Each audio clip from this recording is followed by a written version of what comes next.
What's up, gamers? Let's talk about Warframe syndicates and how they work, alright? This information is my experience. Nothing has been vetted by DE in any way, shape, or form. This is all my experience.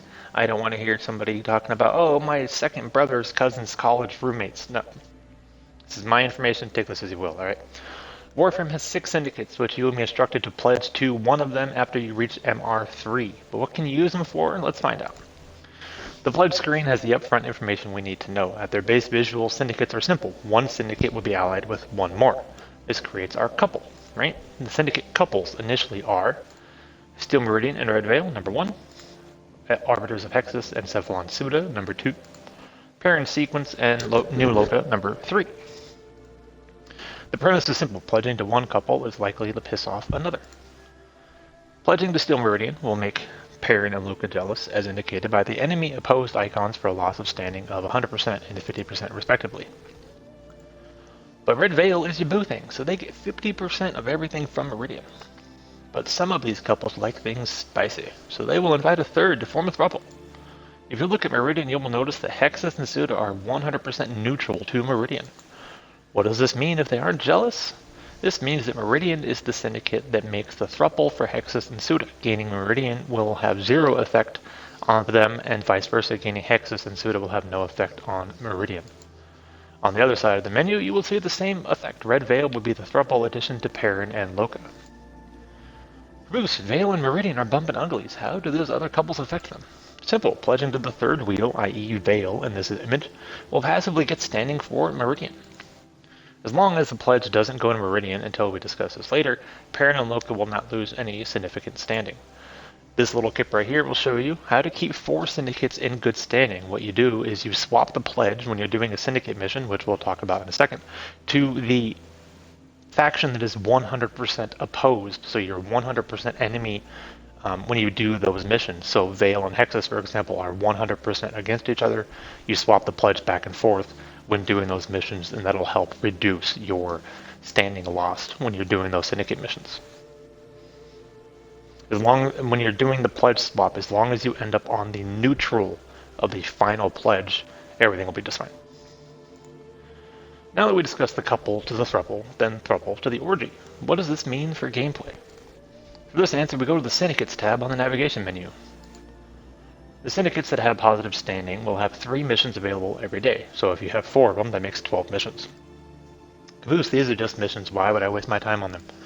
Well, since you asked so nicely, you should do them for multiple reasons. Reason number 1, you know that pesky daily standing limit that every syndicate and vendor screen has? You know, that little annoying thing right there? Syndicate missions grant a default amount of standing which is indicated on the mission selection. This default standing for the mission does not count as part of your daily standing. Yes, you heard me. These default standings do not affect your daily standing, which means these are free extra standing every day. Why does the standing matter? The same reason it does everywhere else. More standing equals more purchases. Duh. You silly nerd, I can just speed through all these missions for that extra standing. That is all I need to know.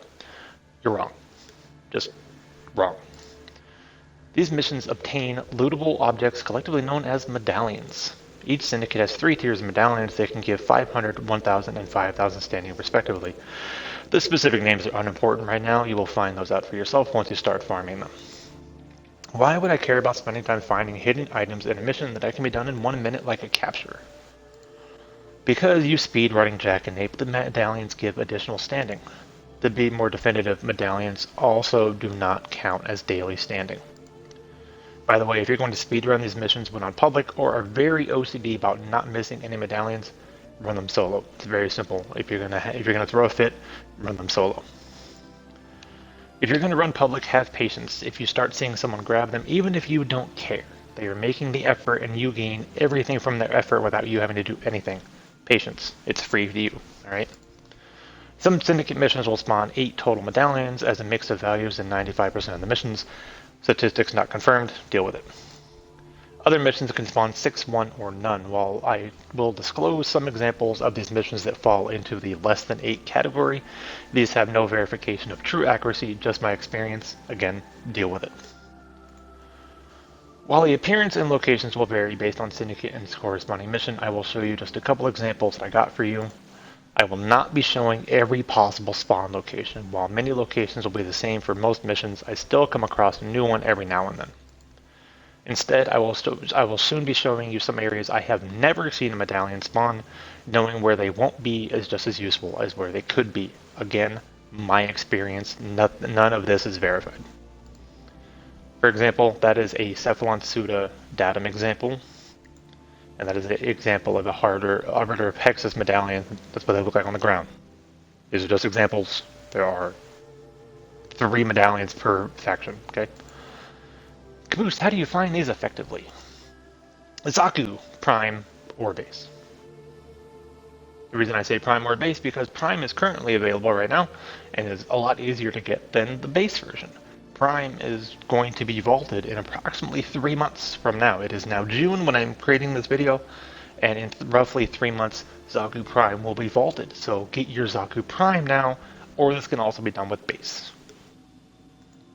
This is my Zaku build for treasure hunting, paired with Animal Instinct on any companion. Primed, of course, would be better if you pair Animal Instinct with this. Primed Animal Instinct with this, you get 97 meters of loot radar. I use Zaku because out of all my testing, he has the fastest and largest ability to break loot crates. I know other frame like Limbo can break boxes. Compare them for yourself regarding cast speed and range.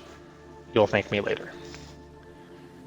Build addendum, I did notice about 3 slides after this, I realized that one of my arcanes was wrong.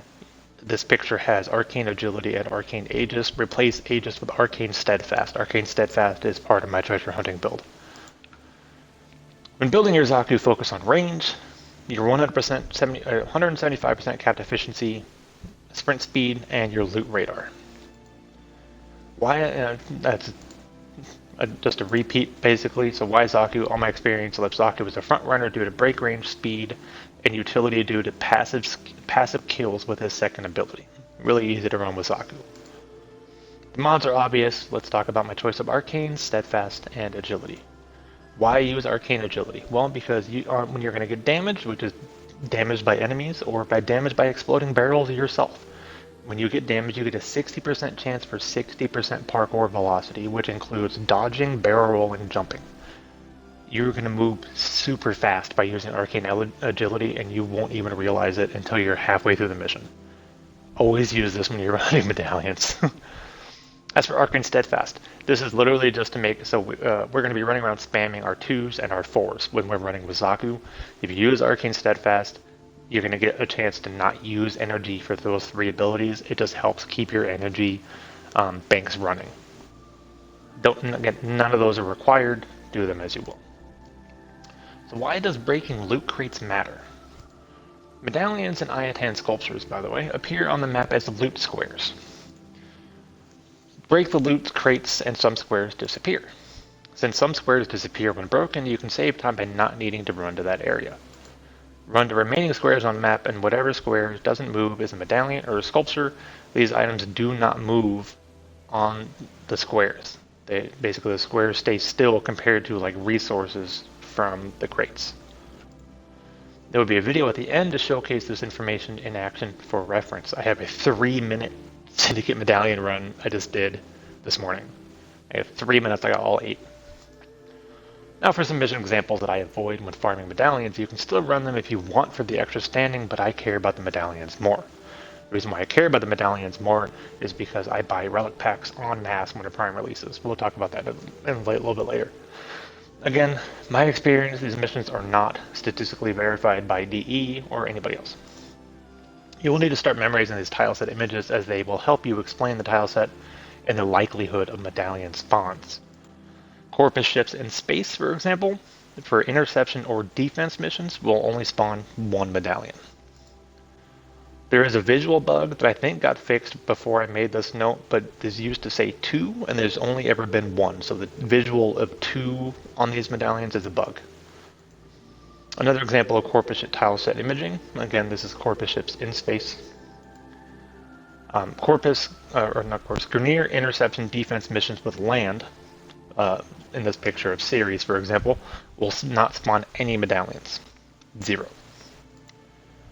Another example, Grineer land tile sets, technically an asteroid like Saturn, Sedna, will not spawn any of those if they're a defense or and interception.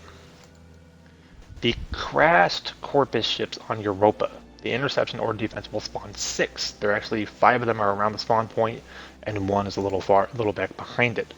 If you're on public for the smaller tile sets, like the Europa crashed Corpus ships, if you're on public, wait until the halfway point of the mission, right? So if it's defense, it's literally the second wave. The interception is the second wave. Just wait until people join. It's not going to go anywhere. When these missions are timed, you know exactly when the mission will end.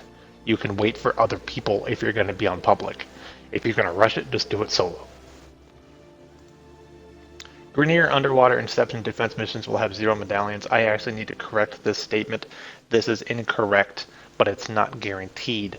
The Uranus underwater missions, in order for you to get medallions, they have to be, at least the defense mission that I ran, has to be the stupid one where it moves around the map and you have to go through the tunnels. That one will have medallions, but like the big open room, from like Ophelia, that will not have them. So there's a small correction of that slide, but load into it. If it has medallions, great. If not, just abandon it. So the Grenier ships in space, interception and defense, will spawn 8. Again, small tile set. Okay, there's 8. Wait for the halfway mark if you're going to run this on solo. There's no reason why you need to rush it. It's a timed mission. If you're going to rush it, just do it on solo. Public, wait for people. If you're going to rush it, just do it on solo. So some examples of various rooms that will not spawn medallions or have specific limitations on spawn. Again, my information, nothing statistically verified. So for example, this room in the underwater sea lab that has the window, I have never had a medallion spawn outside the glass. Inside the room, yes. Outside the glass, no. I have seen sculptures spawn out there though, so take that as you will.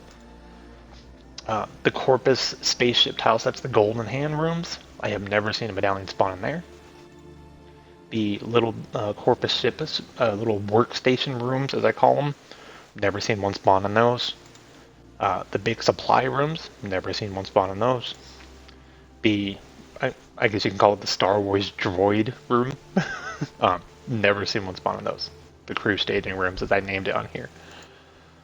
The void dead end elevators in the void tile sets. Yeah, the fake elevators, as I call it there. Never seen one spawn there. On Ceres, there's a lot of these rooms that end with a shaft that goes straight up. They will not spawn up the shaft. Up the shaft is curias and loot crates, but medallions will spawn on the floor. You don't have to jump off the shaft for medallions. Sedna, Grenier asteroid tile sets, no medallions in the large storerooms. Also, you can call these bunk rooms, I guess. These kind of go in and turn a little bit. The automotive bays, where they usually have the big Jeep-looking things, these will not have medallions. The small bunk rooms on the asteroids as well. Nope, no medallions.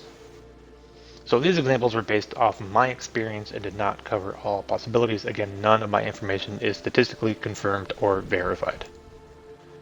Caboose, what about Orokanai and Golden Instinct? Orokanai can help you, okay?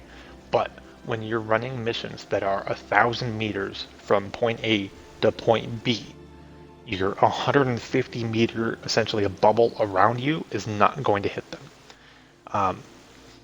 These can be helpful in void missions because void missions kind of loop around themselves on void tile sets, but take like Venus. It's a straight shot from point A to point B and it's over 1,000 meters. That 150 meter radius is not going to help you much. I do have Orokanai on my main account. I use it in big rooms like on Jupiter. You have the big open room. You guys know the ones I'm talking about. I'll use it on there because some of them do spawn low and it takes a lot of time to go for those. But otherwise, I don't usually use Orokanai. The video I have at the end of this is only 3 minutes long, and you will see that I do not use Orokanai on it. Without Orokanai, my Syndicate runs, my missions usually average around 5 minutes solo. Golden Instinct is even worse. All right, Golden Instinct only gives you a 5-second beam, and it's horrible because it'll go up and then turn around. So it's wasting its own time. It takes 20 seconds to do it. I use Golden Instinct to make sure I haven't lost something. Depending on the tile sets, I might get confused. I might pay attention to something else entirely, and I'll use it to make sure there's nothing behind me. Or when I collect all 8 medallions, I'll hit Golden Instinct to see if there's any sculptures left on the map, if there's anything left on my way to the extract. Otherwise, I usually don't use Golden Instinct either. So why do we need all this standing? All right, so all the syndicates obviously have a lot of different things going for them. The big one is, for me, is relic packs. So relic packs by syndicates are not capped. So when you'll see a lot of streamers, they buy relic packs with Steel Essence from Teshin, which is fantastic. The problem is Teshin's relic packs are capped at 25 a week. Syndicate relic packs are not capped. You can buy as many as you want, to the point where I, on one stream, have purchased 685 relic packs with standing, because all I do is I keep turning in the medallions for extra standing, because they're not capped. Otherwise, as an early game player, if you need platinum, medallions are great for this, because you can buy these Warframe augments, you can sell the augment mods, you can sell the arc weapon parts. Early way of earning plat for early game players. A lot of people are like, oh, farm the corrupted missions or the corrupted mods, right, through the Deimos mission. Run the syndicates every day. Even if you're only getting 5 plat for an arc weapon part, it's 5 plat more than you had before, and you're not doing anything super weird out of your day, right? Again, 5 minutes for a mission, and you're going to get 15,000 standing from that mission. There's nothing wrong with that, right? Super easy to do. So, as I talked about it before, here is a mission where I ran solo just earlier today, running a Syndicate medallions for Red Veil. Luckily, this was all RNG. This RNG worked out pretty well in my favor, but it was all pretty linear. But I finished this mission in under 3 minutes by myself and got all 8 medallions without using Oracle Eye or Golden Instinct. So, you'll see me hitting you'll see me hitting Golden Instinct on the back. And that's literally just to make sure there's no sculptures at the end of it. So I'm gonna hide myself real quick. I'm gonna let this clip play, and we'll be back in a minute, guys.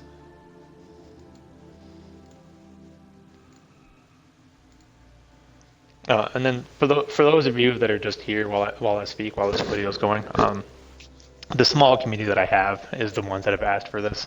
I preach this stuff anytime people come in and ask. So I appreciate you guys that have been hanging out for so long. Hear me going on rants about syndicates and how most streamers tend to ignore them. They feel it's beneath them, I guess. I don't know. I enjoy doing syndicates. It's my way of farming my own stuff. And I appreciate the small community for keeping pushing me. And even though this is, definitely not Michael Bay quality, hopefully it gets the point across to you guys.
So for those of you that are experienced in watching this little clip here, you guys could definitely agree that I could have shaved off even more time if I didn't second guess myself on a couple of these areas, like in this underground cavern here.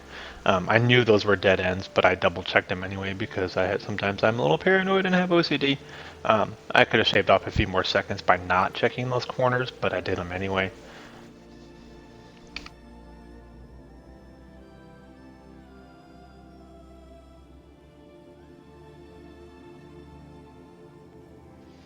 So here in a second, I'll pick up medallion number 8, and you'll check the bottom right corner. You'll see me hitting that golden instinct where it says area is barren. That's me checking for a sculpture, just to make sure I don't lose any loot.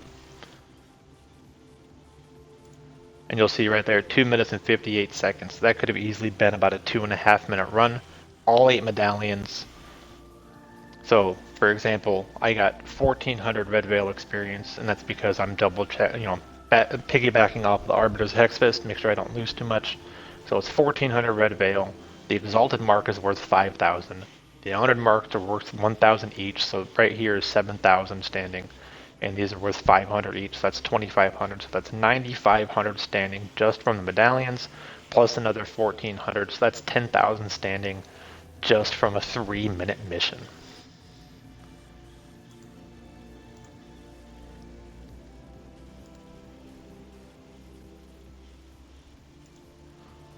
So again, I appreciate everybody that hanging out. This video, when it gets uploaded, I will have some affiliation links in the descriptions, and I appreciate if you guys use those. Feel free to order things like Coldest, One Shot, Smack and Sunflower Seeds, and Deutsch Cookie Dough are brands that we're partnered with. I'll have those in my descriptions. Feel free to click those links down below. Otherwise, that is our Syndicate video. And thank you, community, for constantly pushing this in front of my face and having me do this. It's definitely not the greatest quality, but it's been fun. All right. Thank you guys very much.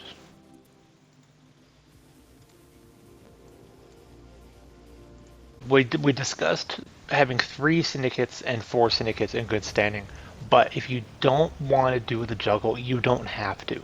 What I recommend to newer players is focus on the pairs, right? Focus on the couples. Max out Steel Meridian and Red Veil, get all the items you want to purchase from them, and then move on to the next pair. You don't need to do 3, you don't need to do 4. I do 4 because that's how I farm medallions in order to get relic packs. If all you want to do is get all the items from those pairs and that couple, you can. And that's what I did on all my accounts. My main account and my baby alt account, I only focused on the pairs. I did Meridian and Veil, capped them out, got all the items, moved on to the next pair. You do not need to juggle 3 or 4 syndicates if you do not want to. But if you're going to farm medallions, the more syndicates you have in good standing, the better. Because the more medallions you have, the more you can turn in, which means the more standing you can get, which means the more relic packs you can buy.